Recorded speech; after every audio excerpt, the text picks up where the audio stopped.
A wonderful temple member and leader here tonight taught me a Yiddish word this week.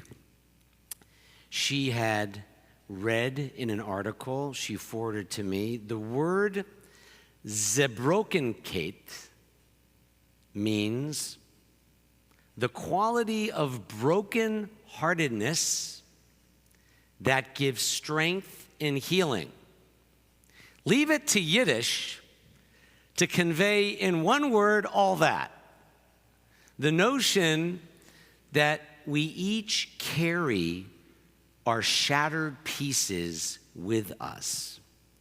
And what's so honest and beautiful and essential about this idea is that Zebrokhnkayt is not something in need of quick fixing.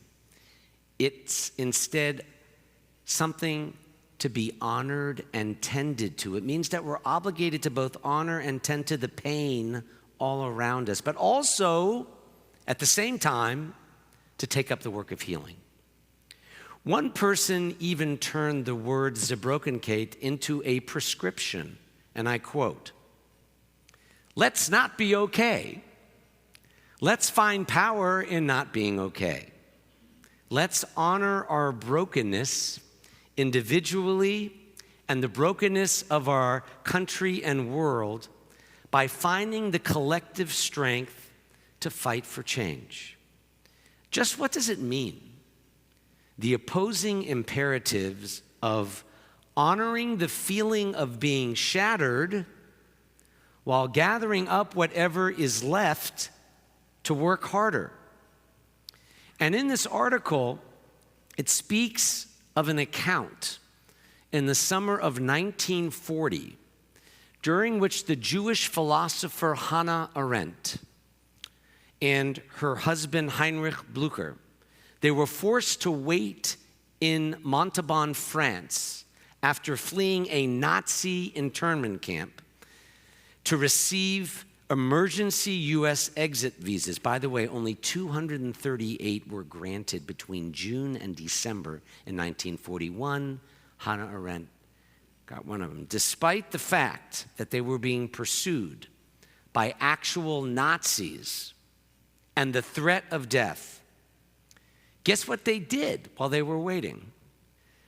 Arendt and Blücher spent their time tooling around the French countryside, the glorious French countryside, on bikes and reading good novels. They weren't normalizing, they weren't in denial, they were simply getting what enjoyment they could out of their lives while they did the arduous work of trying to make the world better. Arendt abandoned the idea of hope in the face of Nazi evil. She embraced instead the necessity of what she termed natality, the idea of political action on earth. She located, and I quote, a principle of new beginnings, the root of action, the possibility of freedom. Pain always gets politicized. Always gets politicized. Both parties. Even when politicians themselves claim that moms demanding action for gun safety are politicizing suffering. Pain is always not only personal but political. It's just that societies, ever since modernity, allow policies by politics and politicians to decide what the pain that will count is and what will not. Take recent weeks in America after Buffalo, Uvalde, and Tulsa's gun carnage, followed by word that a woman's ability to control her body will depend on her address, on which state she lives in what is called the United States. How insane that the pain and loss of a school shooting cannot enter the political realm of both parties, but it's permissible to politicize the worst moments of a woman's private pain, her pregnancy losses, her ectopic pregnancies, and her decision to give up a fetus and future child she cannot support. These moments of excruciating sorrow are debated at the Supreme Court, but children assassinated in their classrooms, or the 65% of deaths in Tennessee by suicide, by gun suicide, not pills. It's considered too political to raise.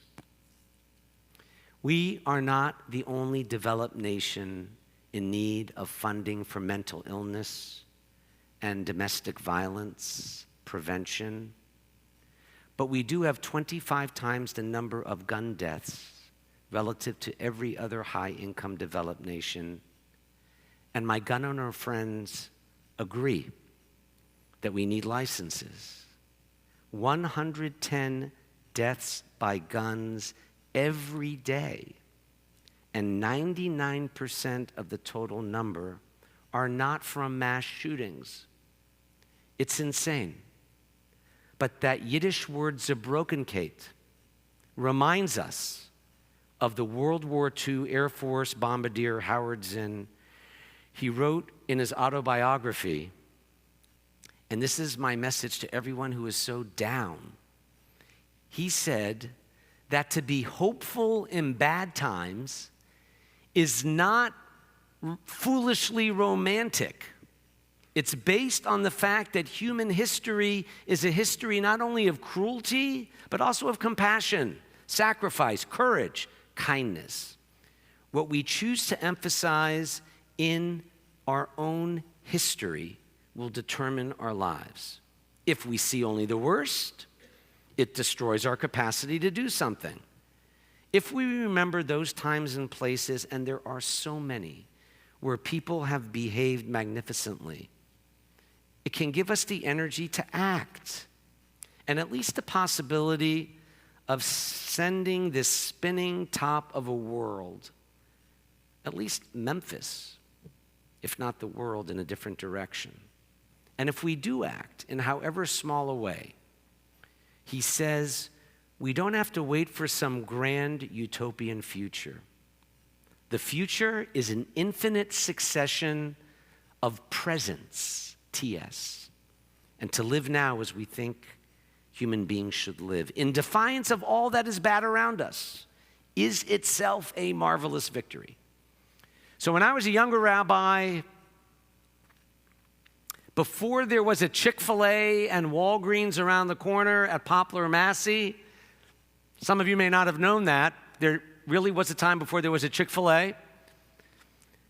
The property was Kingsway Christian Church with a small freestanding Schaefer chapel. So I used to attend for my own soul and MAD meetings, gatherings, Mothers Against Drunk Driving. Not as a speaker. I went there once as a speaker, but then I started going, just to go as a listener. And as kids were getting mowed down by drunk drivers, as people were speeding and not wearing seatbelts, the conventional thinking outside of that chapel was, there's nothing we can do. People want their freedom to drive as they wish. People are going to drink. No law is going to stop that. And these brave moms, with their Zebrokhnkayt, their broken-heartedness, what they did 30 years later, the ones who reduced fatalities due to drunk driving and click it or ticket, nobody knew what that was. Who did that? The shattered moms, dads, and families whose Zebrokhnkayt led to the saving of countless other lives, even if their own daughter, son, or other loved one's death was needlessly, senselessly taken and statistically preventable. We do not, the Zebrokhnkayt article contends, we don't require a complicated word in Yiddish or a philosophical descriptor to explain what some of you know, the wearying condition of being ripped apart, heartsick, furious.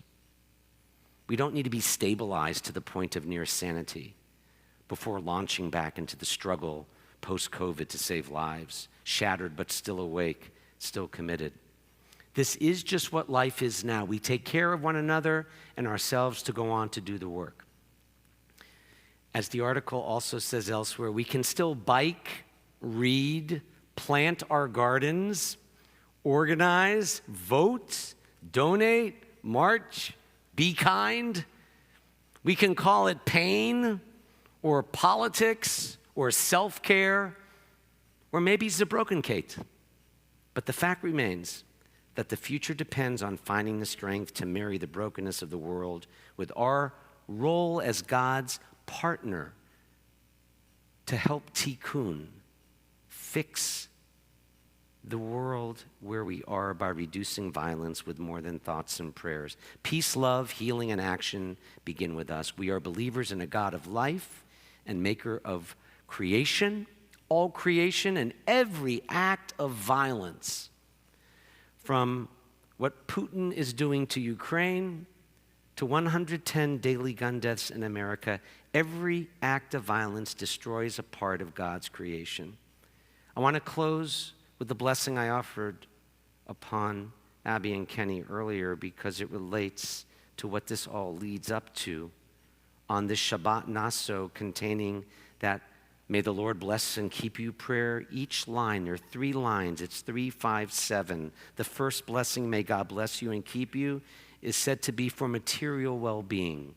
In a nation where there are 140 million poor and low-income people, material survival is a big deal. It may not be for you and me to survive, but it's a blessing to survive. That's just the beginning. Line 2, with 5 words instead of 3, is even greater. "May the light of God's face shine upon you and be gracious to you." You know what that line's supposed to refer to? Not material blessing, spiritual blessing. The wisdom which comes from focusing on what really matters, a life with others, a life of mitzvah, so that we can uplift our lives with sacred meaning. And what remains compelling about Judaism is that it helps us practice Zebrokhnkayt by responding to everything broken with goodness, and the wisdom of a Jewish tradition that emphasizes life and blessing over the inevitable pain and sorrow we all face in different measure. But I'm going to close with the third and final line, and that's what the whole process leads to, the high point, with the blessing of a life at one with everything. Yisa Adonai panav elecha v'yasem lecha shalom. May God's face be lifted toward you and give you shalom. It means more than hello or goodbye like shalom, y'all. Yes, it includes peace. When sweet peace is breathed into us, though, what does it mean? It means bring more wholeness, less brokenness. It's upon shalom that everything else in that blessing rests. The blessing that 3 more wedding couples will receive this weekend in temple ceremonies. Because as Jewish tradition declares, whether inside our homes or out in the world, the end of all blessings is the sweetest peace of all. Shalom. Amen.